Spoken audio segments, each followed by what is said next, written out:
Hello everyone. In this video I am continuing the theorem portion of the exercise 10.2, in which theorem number 10.3 we have discussed in the last video. So let's proceed theorem number 10.4.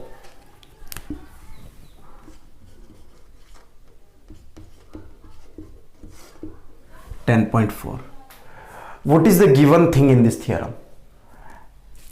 The statement is angle bisector of three angles of a triangle are concurrent. Clear? Statement लिख रहा हूं यहां पे, angle bisector of angles of triangle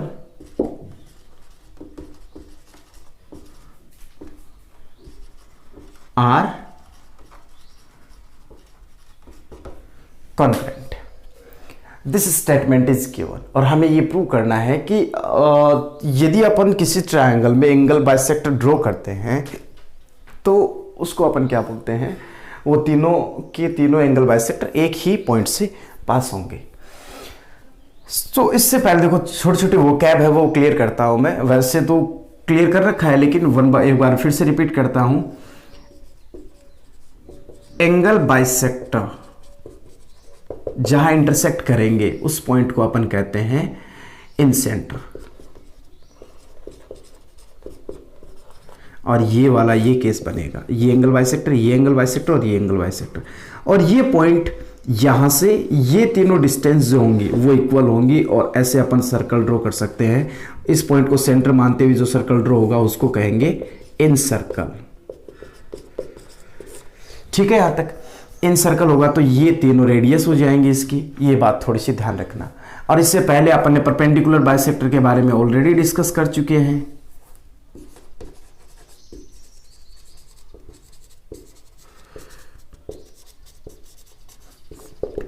उसको कहते हैं सरकमसेंटर. Means जहां से ये परपेंडिकुलर बाइसेक्टर है, ये परपेंडिकुलर बाइसेक्टर और ये परपेंडिकुलर बाइसेक्टर जहां से पास होते हैं, कंकरेंट तो होंगे डेफिनेटली, कंकरेंट है. बस हमें ये बताना है कि इस पॉइंट को क्या कहते हैं. इस पॉइंट को कहते हैं सर्कल, और ये तीनों वर्टिसेस से इक्वी डिस्टेंस होता है और ऐसे क्या होगा, एक सर्कल ड्रॉ होगा. इस सर्कल को कहते हैं सर्कम सर्कल. क्लियर है बात यहां तक. थर्ड पॉइंट था अपना median. Median means opposite sides पे मिड पॉइंट पे ज्वाइन करवाना. ये मीडियन हुई, ये मीडियन, ये मीडियन, ये मीडियन. ठीक है, ये जो पॉइंट होगा उसको बोलते हैं सेंट्रॉइड. और ये मीडियन भी क्या होती हैं, कॉन्करेंट होती हैं. ऐसी भी कोई थ्योरम है. और अगला था अपना एल्टीट्यूड. मतलब ट्रायंगल में अपोजिट साइड पे परपेंडिकुलर ड्रॉ करना ही एल्टीट्यूड होता है, और ये भी म्यूचुअली कॉन्करेंट होते हैं. और इस पॉइंट को बोलते हैं ऑर्थोसेंटर. सबसे बड़ी प्रॉब्लम तो यही होती है कि कंफ्यूजन ये होता है कि ऑर्थोसेंटर क्या होता है, सर्कमसेंटर क्या होता है, इनसेंटर क्या होता है, किस कंडीशंस में होते हैं. काफ़ी स्टूडेंट है वो पजल्ड हो जाते हैं. अभी तो याद होता है थोड़े दिनों तक तो, लेकिन इसको बार बार रिपीट करना होता है, समझना होता है. एक्चुअली में एंगल बाइसेक्टर होगा तो कौन सी स्ट्रक्चर बनेगी, कोई स्ट्रक्चर लर्न कर लो, समझ लो उस स्ट्रक्चर, उसकी कंस्ट्रक्शन को समझो, कभी भी प्रॉब्लम्स नहीं आएंगे. चलिए फिर आगे स्टार्ट करते हैं अपन अपने थ्योरम का concept. According to this statement medians are concurrent. We have to prove कि मीडियंस एक ही पॉइंट से पास होती है. कैसे होंगी, करते हैं start. First of all, draw a structure according to the given condition. A triangle is given ABC, in which AP, BQ ये मिड पॉइंट है, CR. ठीक है, नहीं मिड पॉइंट नहीं है, सॉरी मीडियन की बात नहीं है, एंगल बाइसेक्टर की बात की जा रही है. Let's suppose this is a triangle ABC and AP is the angle bisector of angle A, means both these angles are equal. BQ is the angle bisector of angle B. It means these both angles are equal. अब हमें ये concurrent line अपन ने draw कर दी, या अपन angle bisector लिया, angle bisector लिया तो इसका मतलब ये दोनों इक्वल हैं। डेफिनेटली मैंने ये ले लिया कि ये एंगल बाइसेक्टर हैं, ठीक है, ये एंगल बाइसेक्टर है तो ये लाइन इसी पॉइंट से पास होनी चाहिए। एंगल बाइसेक्टर होगा तो ये थोड़ी ऊपर से भी जा सकती है, नीचे से भी जा सकती है, कंपलसरी नहीं है ना कि वो यहीं से पास होगी, हमें पता है ये यहां से क्लियर है, लेकिन क्यों होगी, रीजन होना चाहिए इसका। तो या फिर अपन ने क्या बोला कि एंगल बाइसेक्टर होगा तो ये इस पॉइंट से पास होगा, इट मींस ये तीनों साइड क्या होंगी, कॉन्करेंट होगी। सेकंड थिंग अपन ये भी तो बोल सकते हैं कि ये कॉन्करेंट है, ये कोई एंगल बाइसेक्टर नहीं है, ठीक है, हमने ये पॉइंट आर ले लिया, ये कोई एंगल बाइसेक्टर नहीं है। एंगल बाइसेक्टर नहीं है तो क्या होगा, तो हम एंगल बाइसेक्टर नहीं होने की चीज में भाई यहां से ऐसे ड्रॉ तो करवा ही सकते हैं। अब वो बात अलग है ये एंगल बाइसेक्टर होगा या नहीं होगा, वो हम आगे देखेंगे, but in at the time RCR is only a line segment which is passing through the point O, ये point O है, which is passing through the point O. It means AP, BQ and CR, still now these are concurrent, and in these AP and BQ, these are angle bisector of angle A and B respectively, but CR is not an angle bisector. अभी CR क्या angle bisector नहीं है, हमने सिर्फ congruent बताया, angle bisector नहीं बताया, और हमें यही बताना है कि एंगल बाइसेक्टर जो होगा वो कॉन्ग्रुएंट होगा, मतलब कॉन्ग्रुएंट है तो एंगल बाइसेक्टर है और एंगल बाइसेक्टर है तो कॉन्ग्रुएंट है, लेकिन ये केस प्रूव होने के बाद में। तो अब चलिए स्टार्ट करते हैं। Given that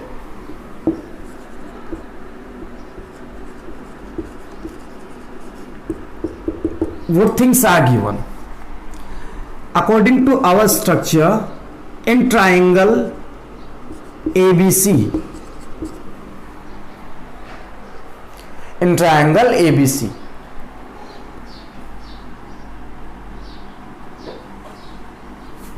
AP BQ, AP comma BQ, AP and BQ are perpendicular, sorry, are angle bisectors.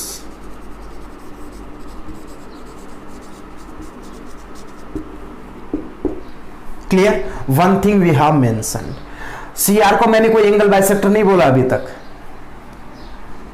Second thing, AP, BQ and CR are passing through, या कंकरेंट लिख देता हूं,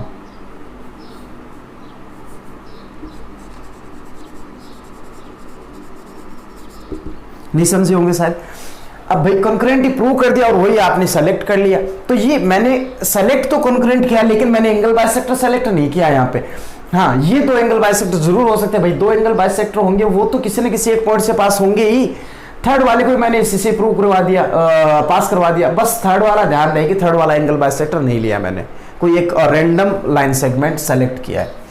ये गिवन हो गया। टू प्रूव, हमें प्रूव क्या करना है, कॉन्करेंट ले लिया, कॉन्करेंट ले लिया तो हमें क्या प्रूव करना है, एंगल बाइसेक्टर। भाई दो चीजें होनी चाहिए, एंगल बाइसेक्टर और कॉन्करेंट। तो यदि आप एंगल बाइसेक्टर ले रहे हो तो ये यहाँ कॉन्करेंट प्रूव करना, और यदि हमने कॉन्करेंट ले लिया तो एंगल बाइसेक्टर प्रूव कर देंगे। CR is angle bisector of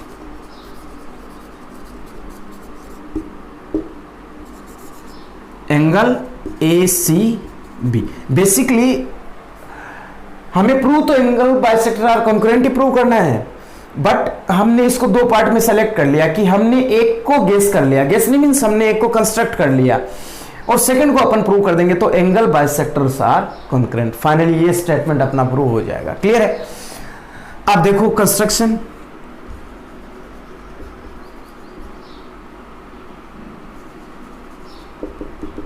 construction में क्या रहेगा, ये एंगल बाइसेक्टर इतना, ये सब कुछ करना, एक काम करते हैं, देखो यहां से इसको हटा लेते हैं, थोड़ा सा स्टेटमेंट चेंज करता हूं वापस। समझ में तो आ गया होगा यहां तक। अब इसमें स्टेटमेंट में थोड़ा सा चेंजेस आ जाएगा। In triangle ABC, AO and BO are angle bisector of this. तो मैं AP की जगह AO कर लेता हूं, BQ की जगह भी BO are angle bisectors. AO, BO and CO, AO, BO and CO are concurrent. Clear है बात यहां तक? अब हमें बस ये बताना है कि CO is angle bisector of angle ACB। इस टाइप से मैंने चेंज कर लिया, वो पहले इसलिए कि भाई थोड़ा सा एक्सप्लेनेशन इजी रहे, अब आप समझ जाएंगे।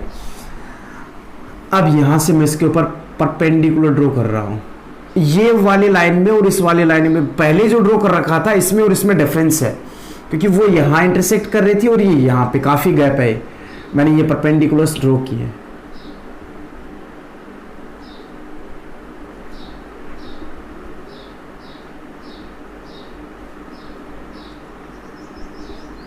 ये P मान लेता हूं, ये Q and this one R।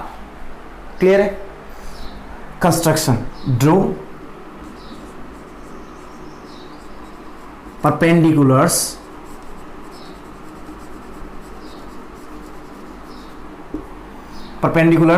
OP, OQ and OR from point O to, O से कहां पे? OP किस पे? BC, कोमा Q किधर है? OQ, AC and AB respectively. ये कंस्ट्रक्शन हो गई। अब चलते हैं प्रूफ।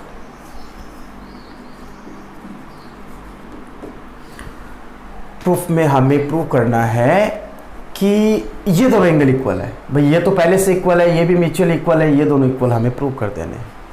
चलिए करते हैं स्टार्ट। ये दोनों angle, both the angles exist in this triangle and in this triangle, so one by one I am selecting both of the triangles. First of all I am taking triangle CQO from triangle CQO and triangle CPO। ठीक है यहां तक? triangle CQO and triangle CPO we selected, and in the both the triangles OC is equals to OC, OC is equals to OC, it is common side। Clear है? Second OQ is equals to OP, OQ is equals to OP। अब ये equal क्यों हुआ? ये जो point है angle bisector जहां intersect करते हैं उस पॉइंट को कहते हैं incentre, and through this point taking this point as a centre we can draw an incentre which touches all these three sides of this triangle. इसका मतलब ये डिस्टेंस और ये डिस्टेंस दोनों क्या होंगे? इक्वल होंगे। Reason for behind it because both are radii. अब इवन बोथ की बात क्या करें, ये तीनों की बात करें तो तीनों ही सर्कल की रेडियाई होंगी और तीनों ही म्यूचुअल इक्वल होंगी। In this case we are selecting only this two, so we can say that these are radii of in circle. Clear? Last thing हमने परपेंडिकुलर्स ड्रॉ किए तो ये दोनों एंगल कितने होंगे? 90 डिग्री के। Angle OQC is equals to angle OPC is equals to 90 degree, and this one we have cleared from construction perpendicular.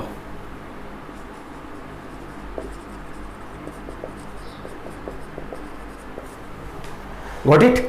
ये हमें कंस्ट्रक्शन से मिला। अब चलिए आगे। कौन सा क्राइटेरिया? राइट एंगल बन रहा है, right angle, and then opposite side of it is hypotenuse, right angle hypotenuse, and one side is equal or not? Yes, third side is also equal. So using RHS property of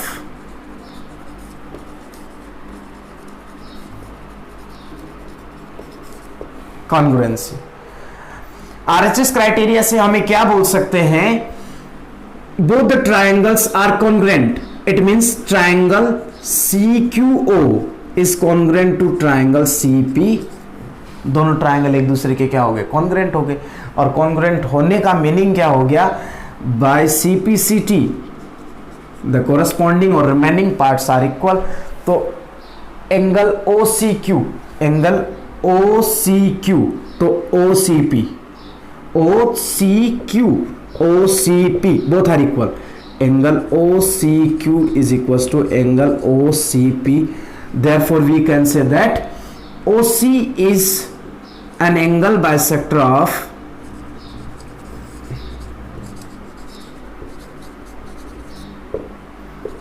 angle C। ठीक है, OC is the angle bisector of angle C। मतलब ये दोनों statement same ही है, वहां CO लिखा हुआ है, OC लिख दिया, मैटर नहीं करता। Therefore, hence we can say that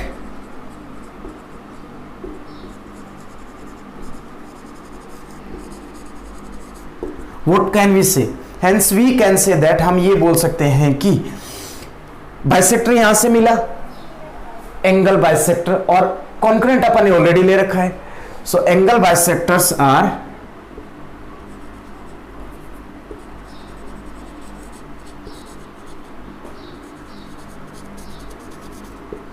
bisectors of a triangle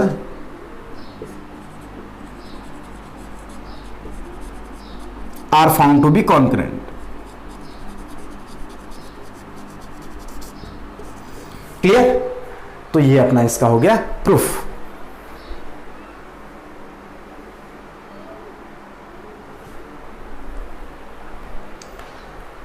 अब देखो, मैं इसको एक बार वापस एक्सप्लेन करता हूं। हमारे सामने एक स्टेटमेंट था, एंगल बाइसेक्टर्स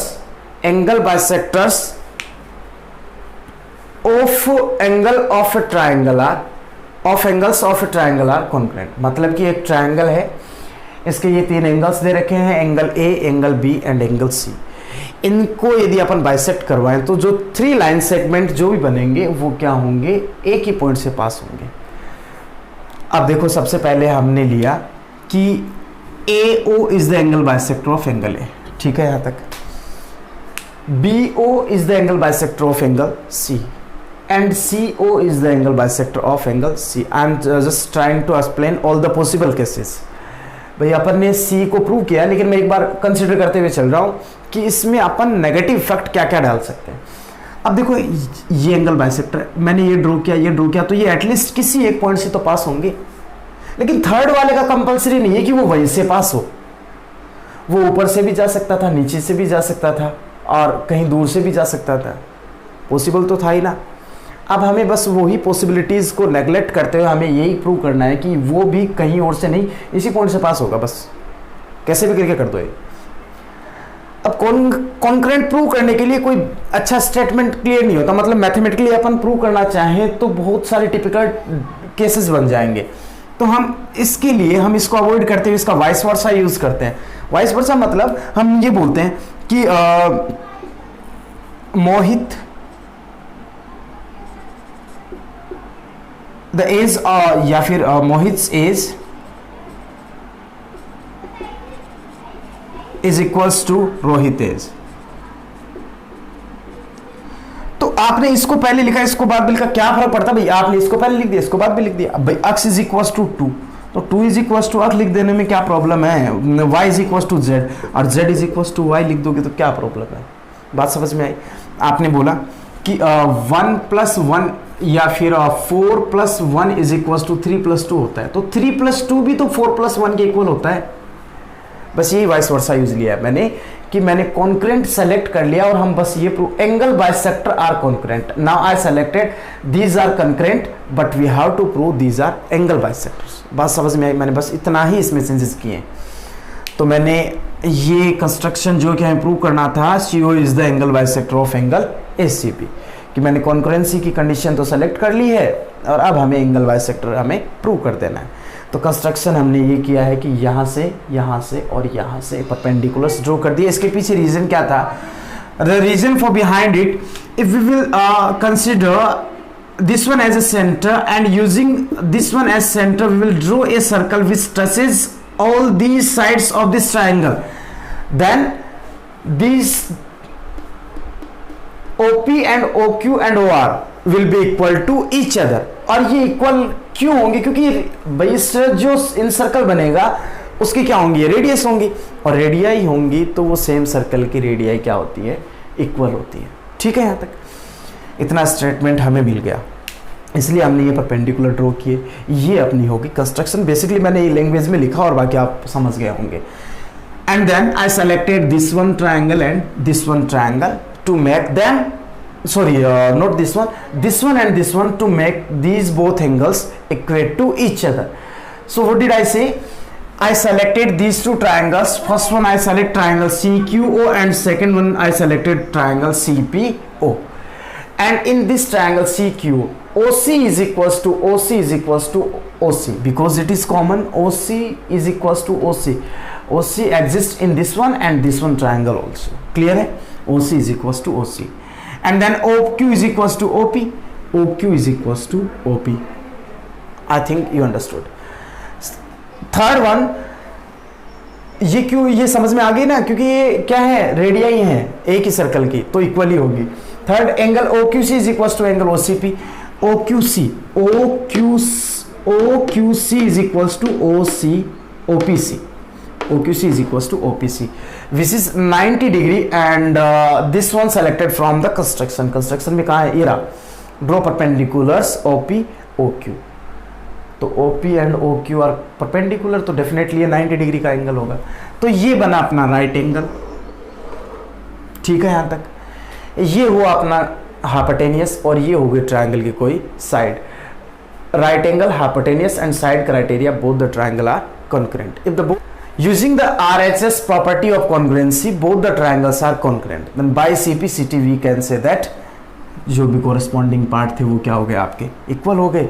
तो OC आपका क्या हो गया? Then OC is the angle bisector of angle C. OC angle bisector हो गया एंगल C का, तो हम ये बोल सकते हैं angle bisectors are concurrent. concurrent यहाँ से, एंगल बाइसेक्टर यहाँ से।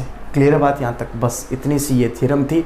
नेक्स्ट वीडियो में हम डिस्कस करेंगे थ्योरम नंबर 10.5, वो भी काफ़ी इंपॉर्टेंट है। बेसिकली सभी थ्योरम्स इंपॉर्टेंट होती हैं, बस ये थ्योरम्स ऐसी हैं जिनमें अपन जब डिस्कस करते हैं तब तो यूँ लगता है कि हाँ बिल्कुल जो है सारी मैथ्स आज मुझे ही आ रही है, सामने वाला जो पढ़ा रहा है काफ़ी अच्छी मैथ्स आज मैं सीख गया। लेकिन जब घर पे जाते हैं ना, वापस प्रैक्टिस करते हैं, ये हवा हो जाती है, दिमाग में कुछ नहीं बचता, बस ऐसे से लगता है कि हाँ बताया तो था, ऐसा कुछ बताया था, अब वो ऐसा क्या था वो कुछ समझ में नहीं आता। So please practice regularly on this theorems. Basically 1 या 2 बार आप अच्छे से प्रैक्टिस कर लोगे ना ढंग से, तो इसमें ज़्यादा प्रॉब्लम्स नहीं आएंगे। बस प्रॉब्लम यही रहती है कि हम वो ही नहीं कर पाते। 1 और 2 टाइम्स यदि आप इजीली कवर कर पाओगे ना, तो ये स्टेब्लिश हो जाएगा आपके माइंड में, और फिर कभी रिमूव नहीं हो सकता। क्योंकि मैथ्स एक ऐसा पोर्शन है, आपने इसको लाइटली लिया तो ये भी आपको लाइटली लेगा, और यदि आपने इसको टाइम स्पेंड किया इसके साथ में तो ये भी आपका साथ देगा। Okay student, so please pause the video and note it down.